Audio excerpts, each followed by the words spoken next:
Very good. கா வரிசையில முதல் எழுத்து கை. இப்போ மா வரிசையில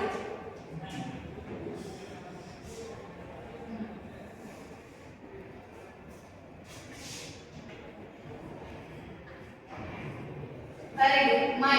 அப்போ நாம எழுதக்கூடிய எழுத்து பொருளும் இருக்கணும். சரியா? சும்மா ஒரு எழுத்து எழுதக்கூடாது. இப்போ கை அப்படிங்கிறதுக்கு ஒரு அர்த்தம் இருக்கு. மைக்கு ஒரு அர்த்தம் இருக்கு. எழுதக்கூடியது அர்த்தம் உள்ளதாகவும் நமக்கு இருக்கும். Very good. அதே மாதிரி ரெண்டாவது எழுத்து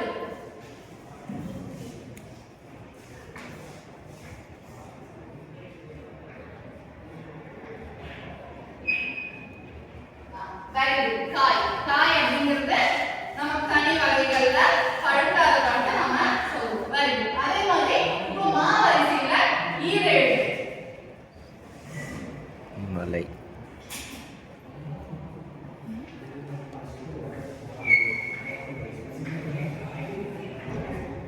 வெரி குட். மீன். சரியா? மீன் அப்படிங்கறத இவங்க எழுதிட்டாங்க. இப்போ கா வரிசையில மூன்று எழுத்து எழுதிருக்கு. அதுக்குள்ள போவாங்க.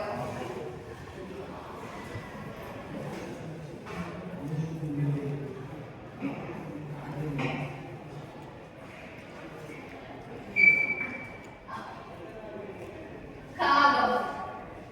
Very good. இப்போ காகம் அப்படிங்கிறது இந்த மூன்று வார்த்தைகள்ல நம்ம பார்க்கிறோம். அடுத்து மா வரிசையில மூன்று எழுத்து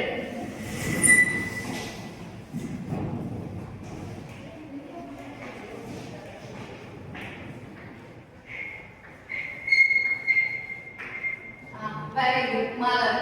அப்புறம் கா வரிசையில நான்கு எழுத்து கொண்ட கட்டத்தில் இருக்கிறதுக்கு வாங்க.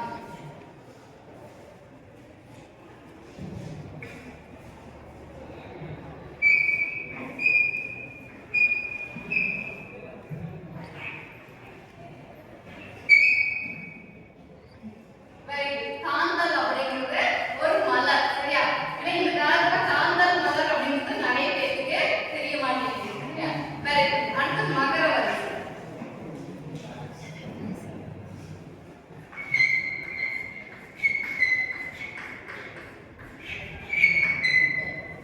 மிட்டாய். சரியா?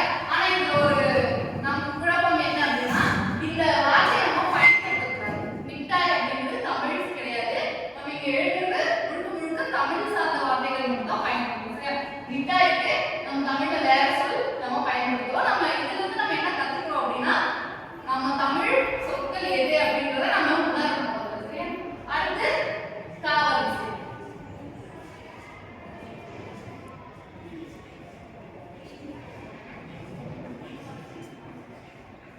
Very good. கடிகாரம்.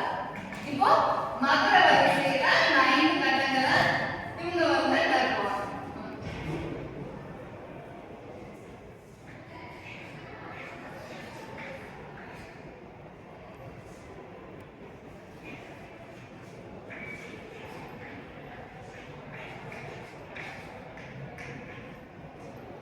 மகிழ்ச்சி. Very good. இப்போ வந்துட்டு நாம எல்லாருமே கை தட்டிக்கலாம். நீங்க